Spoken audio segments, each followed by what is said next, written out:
కడపలో జరిగే మహానాడును విజయవంతం చేసేందుకు టీడీపీ అధిష్టానం కసరత్తు చేస్తోంది. కడప గడపలో తొలిసారిగా జరుగుతున్న మహానాడును చరిత్రలో నిలిచిపోయే విధంగా నిర్వహించాలని రాయలసీమ నేతలు నడుం బిగించారు.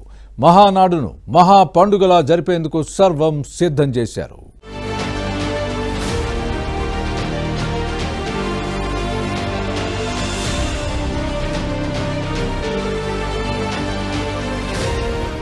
తెలుగు తమ్ముళ్లకు మహానాడు అతిపెద్ద పండుగ. తొలిసారిగా కడపలో నిర్వహిస్తున్న మహానాడును మునుపెన్నడూ లేని విధంగా విజయవంతం చేయాలని టీడీపీ నేతలు ప్రత్యేక దృష్టి సారిస్తున్నారు. కడప గడపలో ఈ నెల 27, 28, 29 నిర్వహించే మహానాడును నభూతో నభవిష్యత్ అన్నట్లుగా నిర్వహించేందుకు టీడీపీ పక్కాగా ప్లాన్ వేస్తోంది. ఇక పార్టీ ఆవిర్భావం నుంచి ఇప్పటి వరకు మహానాడును కడపలో నిర్వహించలేదు.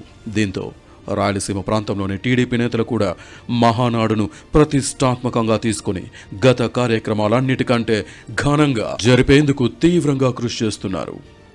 ఇక గతేడాది జరిగిన అసెంబ్లీ ఎన్నికల్లో ఉమ్మడి కడప జిల్లాలో వైసీపీకి చావు దెబ్బ తగిలింది. మిత్రపక్షాలతో కలిసి టీడీపీ ఫ్యాన్ పార్టీని మట్టి కరిపించింది.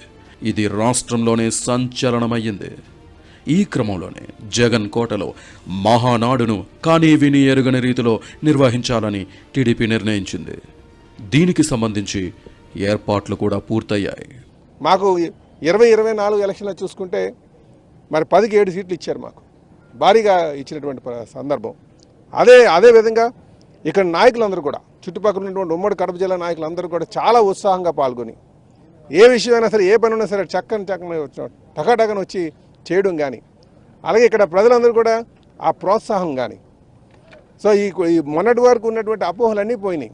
ఉమ్మడి కడప జిల్లాలో టీడీపీ ఆవిర్భావం నుంచి 2004 ముందు వరకు టీడీపీ ఎమ్మెల్యేలే గెలుస్తూ వచ్చేవారు. బద్వేల్, జమ్మలమడుగు, కడప, రైల్వే కోడూరు ఇలా కొన్ని నియోజకవర్గాలు టీడీపీకి కంచుకోటల్లా ఉండేవి. రాజశేఖర్ రెడ్డి సీఎం అయిన తర్వాత పరిస్థితి మారింది. ఆ తర్వాత 2024 ఎన్నికల్లో మళ్లీ పార్టీ పుంజుకుంది. ఉమ్మడి జిల్లాలో 7 స్థానాలు కూటమికొచ్చాయి. సొంత జిల్లాలో వైసీపీ చతికిలబడడం ఆ పార్టీ ఊహించలేకపోయింది. ఆ షాక్ నుంచి కోలుకోక మునిపే మళ్లీ మహానాడును కడపలో నిర్వహించి సీమ అభివృద్ధితో పాటు జిల్లా అభివృద్ధికి ప్రత్యేక రోడ్ మ్యాప్ గీసి అటు పరిశ్రమలు ఇటు వ్యవసాయ రంగంపై పూర్తి స్పష్టత ఇవ్వనున్నారు. కడపకొచ్చే భారీ ప్రాజెక్టులను సస్పెన్స్లో ఉంచారు. మహానాడు వేదికగా ఆ వివరాల్ని సీఎం చంద్రబాబు వెల్లడిస్తారని చెబుతున్నారు. వైజాగ్, చెన్నై పారిశ్రామిక కారిడార్లో భాగంగా కొప్పర్తి ఇండస్ట్రియల్ పార్కును అభివృద్ధి చేయనున్నారు. ఇది పూర్తయితే పరిశ్రమలు క్యూ గడతాయి. ఇప్పటికే కొప్పర్తిలో పరిశ్రమలు ఏర్పాటు చేసేందుకు పలువురు ముందుకొస్తున్నారు. ఈ నేపథ్యంలోనే కడపలో నిర్వహించే మహానాడు చరిత్రలో నిలిచిపోనుందని టీడీపీ శ్రేణులు చెబుతున్నాయి. చివరి రోజున 5 లక్షల మందితో భారీ బహిరంగ సభను ఏర్పాటు చేస్తున్నారు. జగన్ 5 ఏళ్ల పాలనలో స్టీల్ ఫ్యాక్టరీకి శంకుస్థాపనలు చేయడమే తప్ప దాన్ని పూర్తి చేయలేదు. కడప జిల్లా సమగ్రాభివృద్ధికి ఓ ప్రత్యేక డిక్లరేషన్ను మహావేదికలో చంద్రబాబు ప్రకటిస్తారని, మహానాడు సక్సెస్తో వైసీపీ కోలుకోలేదని టీడీపీ శ్రేణులు చెబుతున్నాయి. 2 రోజులు ప్రతినిధి సభ జరుగుతుంది. 3వ రోజు భారీ బహిరంగ సభ. రాయలసీమ, అదేవిధంగా కొంత నెల్లూరు, కొంత ఒంగోలు పార్టీ నుంచి కూడా జనం సమీకరణ కూడా చేస్తున్నాం. భారీ బహిరంగ సభ జరుగుతుంది. రాయలసీమ సెంట్రిక్గా ఈ బహిరంగ సభ జరగాల. మనము 43 సంవత్సరాల 22 సంవత్సరాల అధికారంలో ఉండగా తెలుగుదేశం పార్టీ చేసిన కృషిని ముఖ్యంగా డిస్కస్ చేయాలనేది పార్టీ ఆలోచన. దశాబ్దాల తరబడి సాగిస్తున్న కాంగ్రెస్ పాలనను కూకటి వేళ్లతో కదిలించి పెకిలించి రాష్ట్రానికి రాజకీయ చైతన్యాన్ని, పల్లెసీమల ప్రజలకు కూడా రాజకీయాన్ని నేర్పిన టీడీపీకి ఈ మహానాడు రాజకీయంగా జీవం పోస్తుండగా పార్టీ కార్యకర్తలకు, నేతలకు మాత్రం జవసత్వాలను నింపుతోంది.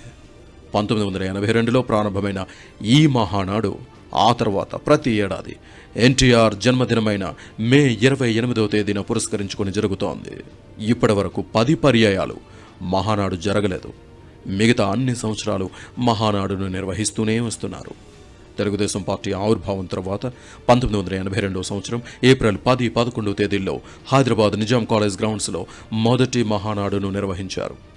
ఆ తర్వాత ఈ మహానాడును ఎన్టీఆర్ జన్మదినమైన మే 28వ తేదీన నిర్వహించాలని పార్టీ నిర్ణయించింది. అందుకు అనుగుణంగానే 1982లో మళ్ళీ మే 27, 28 తేదీల్లో తిరుపతిలోని త్యాగరాయ మండలంలో నిర్వహించారు.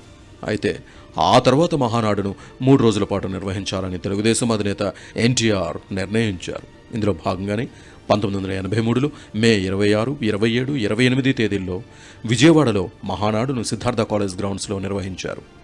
ఆ తర్వాత 1984లో విశాఖపట్నంలోని పోలీస్ గ్రౌండ్స్లోను, 1986లో గండిపేటలో, 1987లో హైదరాబాద్ పెరేడ్ గ్రౌండ్స్లో, 1988లో విజయవాడ శాతవాహన ప్రాంగణంలో నిర్వహించారు.